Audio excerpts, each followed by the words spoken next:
प्रिय विद्यार्थियों, मैं doctor Kuldeep Fadia, associate professor, department of political science, government Meera girls college, Udaipur. आज हम सेकेंड ईयर पॉलिटिकल साइंस के पेपर फर्स्ट आधुनिक संविधान के अंतर्गत जापान के संविधान को पढ़ेंगे, जहां हमारे अध्ययन का आज का मूल केंद्र होगा जापान के संविधान में जापान के नागरिकों को दिए गए मौलिक अधिकार एवं उनके कर्तव्य। कहा जाता है कि अधिकारों का सिद्धांत राजदर्शन अर्थात राज्य के दर्शन के आधारभूत सिद्धांतों में से एक है। किसी राज्य का क्या स्वरूप है, इसका अनुमान हमें उन अधिकारों के द्वारा होता है जो राज्य किसी विशेष काल में अपने नागरिकों के लिए सुलभ करा सकता है। राज्य का अस्तित्व केवल इसलिए नहीं होता कि वह नागरिकों से आज्ञाओं का पालन कराता रहे, बल्कि इसलिए होता है कि वह अपने नागरिकों के आत्म विकास के लिए प्रयत्न करे, व्यक्तित्व निर्माण के लिए ऐसी परिस्थितियां उत्पन्न करे जिससे नागरिकों की क्षमताओं का विकास हो और उसके द्वारा समाज और राष्ट्र दोनों विकसित हो सके। जापान के संविधान में नागरिक अधिकारों का प्रावधान अमेरिका के अधिकार अधिनियम के मॉडल पर किया गया है। इसमें जापानी जनता के लिए व्यापक स्तर पर नागरिक, राजनीतिक और आर्थिक अधिकार सुनिश्चित किए गए और उनको अपरिवर्तनीय और अनुल्लंघनीय घोषित किया गया। न्यायिक समीक्षा के अपने अधिकार के द्वारा सर्वोच्च न्यायालय के नेतृत्व में न्यायपालिका इन अधिकारों के संरक्षक का कार्य करती है। जापानी संविधान द्वारा प्रदत्त अधिकार अमेरिकी अधिकार अधिनियम की तुलना में अधिक स्पष्ट और सुनिश्चित हैं। संविधान के कुल 103 अनुच्छेदों में से 31 अनुच्छेद नागरिकों के अधिकारों एवं उनके कर्तव्यों को समर्पित किए गए हैं। संविधान के अनुच्छेद 10 से 40 तक में जापान के संविधान में नागरिक अधिकारों का उल्लेख किया गया है। द्वितीय विश्व युद्ध के बाद के संविधान में लोगों के अधिकारों और कर्तव्यों को प्रमुखता से चित्रित किया गया। इसके 103 अनुच्छेदों में से एक पोस्टडम घोषणा के मौलिक मानवाधिकारों के प्रति सम्मान की प्रतिबद्धता को दर्शाते हुए उन्हें विस्तार से वर्णन करने के लिए समर्पित है। बच्चों को शिक्षित करने के लिए, लोक कल्याण के लिए और करों का भुगतान करने के लिए काम के अधिकार को जापान के संविधान में शामिल किया गया है। जापानी संविधान के तहत व्यक्तिगत अधिकारों को अनुच्छेद 13 में निहित किया गया, जहां संविधान व्यक्ति के रूप में सम्मान पाने का अधिकार और सार्वजनिक कल्याण, जीवन, स्वतंत्रता और खुशी की खोज के अधीन है। इस अनुच्छेद की मुख्य धारणा है जिंकाकू, जो कि एक जापानी भाषा का शब्द है, जिसका अभिप्राय होता है चरित्र और व्यक्तित्व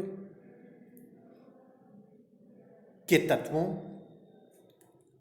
को दर्शाया, जो प्रत्येक व्यक्ति के एक व्यक्ति के रूप में परिभाषित करने के लिए एक साथ रखे गए हैं और जो प्रत्येक व्यक्ति के जीवन के पहलुओं का प्रतिनिधित्व करता है, जिससे सरकार अपनी शक्ति का प्रयोग करते हुए सम्मान के लिए बाध्य है। अनुच्छेद 13 को निजता, आत्मनिर्णय और किसी व्यक्ति की अपनी छवि के नियंत्रण के लिए संवैधानिक अधिकारों को स्थापित करने के आधार के रूप में इस प्रकार से उपयोग में लिया गया है जो अधिकार संविधान में स्पष्ट रूप से नहीं बताए गए। इससे पहले के संविधान में नागरिकों को कुछ मौलिक अधिकार प्रदान किए गए थे मैजी संविधान में, परंतु वे अस्पष्ट और सामान्य प्रकृति के थे। उन्हें सम्राट अपनी अपार कानूनी शक्तियों का प्रयोग करके स्थगित कर सकता था, लेकिन नए संविधान में नागरिकों को जो अधिकार प्रदान किए गए हैं वे शाश्वत और अनुल्लंघनीय हैं। न्यायपालिका द्वारा भी इनकी रक्षा की समुचित व्यवस्था की गई। जॉन मैकी ने अपनी कृति government and politics in Japan में लिखा है,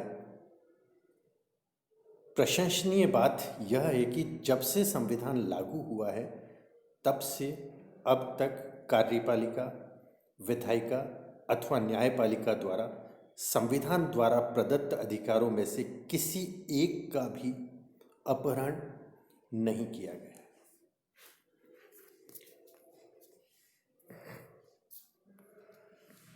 संविधान के द्वारा जापान के नागरिकों को जो मौलिक अधिकार प्रदान किए गए हैं उनकी चर्चा करते हैं हम कि वे अधिकार क्या हैं और उनके अंतर्गत क्या दिया गया है।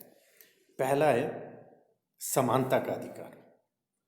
जापान के संविधान के अनुच्छेद 14 के द्वारा कानून के समक्ष समानता स्थापित की गई है। रंग, जाति, लिंग, पारिवारिक विशेषता अथवा सामाजिक स्तर के आधार पर राजनीतिक, आर्थिक तथा सार्वजनिक जीवन में कोई भेदभाव नहीं किया जाएगा। पीयर पद्धति समाप्त की जा चुकी है।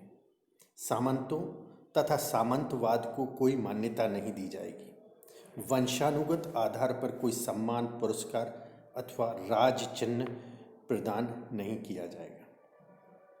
इसी के साथ इसी के अंतर्गत अनुच्छेद 24 के अनुसार वैवाहिक स्वतंत्रता दी गई है तथा पति पत्नी के समान अधिकारों पर जोर देते हुए कहा गया है कि विचार दोनों लिंगों की सहमति पर आधारित होंगे तथा उनको पारस्परिक सहयोग एवं पति पत्नी के समान अधिकारों के मूल आधार पर स्थिर रखा जाएगा।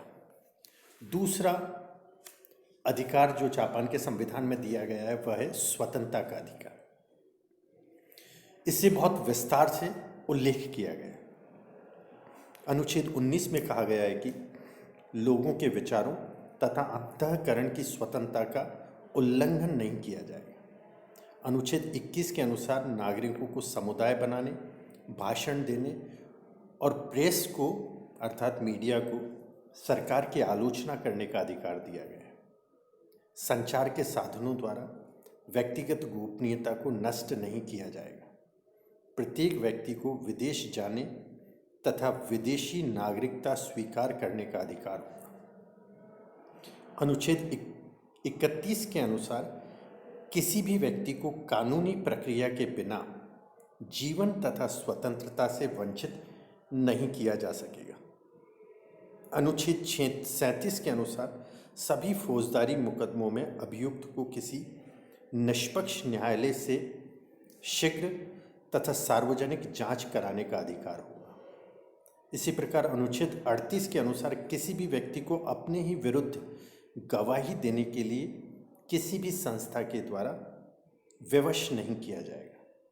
अनुच्छेद 39 के अनुसार किसी भी व्यक्ति को एक ही अपराध के लिए 2 बार दंडित नहीं किया जा सकेगा। इसके साथ ही धार्मिक स्वतंत्रता का अधिकार जापान का संविधान देता है, जिसमें अनुच्छेद 20 द्वारा इस प्रकार की स्वतंत्रता का अधिकार दिया गया है। संविधान ने लोगों को अंतःकरण की स्वतंत्रता दी है। राज्य द्वारा किसी भी धार्मिक संगठन को विशेष संरक्षण प्रदान नहीं किया जा सकेगा। किसी भी व्यक्ति को किसी धार्मिक कार्य, समारोह या रीति में भाग लेने के लिए बाधित नहीं किया जाएगा। राज्य द्वारा धार्मिक शिक्षा प्रदान करने पर भी निषेध रहेगा। शोषण के विरुद्ध अधिकार, इसे अनुच्छेद 18 और अनुच्छेद 27 के अंतर्गत स्थापित किया गया है, जिसमें कहा गया है कि नागरिकों से उनकी इच्छा के विरुद्ध बलपूर्वक लिया गया श्रम अपराध माना जाएगा, जो विधि के अनुसार दंडित भी होगा। दास प्रथा को समाप्त कर दिया गया है तथा अनुच्छेद 27 के अंतर्गत बच्चों के शोषण पर प्रतिबंध लगा दिया गया है। जापान का संविधान शिक्षा का महत्वपूर्ण अधिकार देता है, जो दुनिया के बहुत कम देशों में नागरिकों को प्राप्त है। यहाँ संविधान के अनुच्छेद 26 के अनुसार जापानी नागरिकों को अपनी योग्यता के अनुसार शिक्षा प्राप्त करने का अधिकार होगा और माता पिता के लिए भी एक कर्तव्य के रूप में भी इसे निश्चित किया गया है। अनिवार्य शिक्षा को मुफ्त रखा गया है और सबके लिए किया गया है। न्यूनतम जीवन स्तर का अधिकार अनुच्छेद 25 के अंतर्गत यहाँ समस्त जनता को सांस्कृतिक जीवन के न्यूनतम स्तर को बनाए रखने का अधिकार है।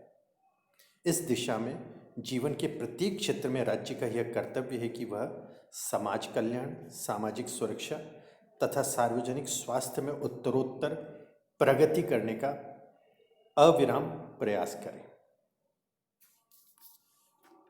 निवासियों को, नागरिकों को निजी संपत्ति का अधिकार दिया गया है। यहाँ अनुच्छेद 29 के अनुसार लोगों को संपत्ति रखने का अनुल्लंघनीय अधिकार प्राप्त है, लेकिन सार्वजनिक कल्याण हेतु राज्य को संपत्ति की सीमा के निर्धारण और जनता पर उस हेतु कराधान का अधिकार होगा। साथ ही ये भी कहा गया है, सार्वजनिक उद्देश्य की पूर्ति हेतु बिना मुआवजा दिए किसी को अपनी संपत्ति से हस्तगत नहीं किया जाएगा। जापान में नागरिकों को आर्थिक अधिकार दिए गए।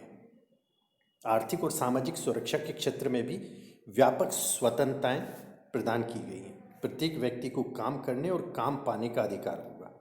काम के घंटे, पारिश्रमिक और विश्राम आदि कानूनों के द्वारा नियमित किए जाएंगे।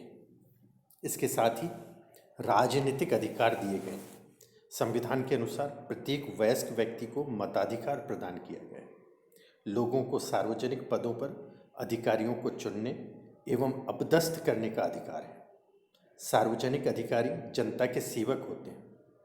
प्रत्येक व्यक्ति को अपनी हानि की पूर्ति करवाने, सार्वजनिक अधिकारियों को हटवाने, कानून बनवाने, अध्यादेशों या नियमों में कोई परिवर्तन करवाने हेतु याचना भेजने का अधिकार होगा।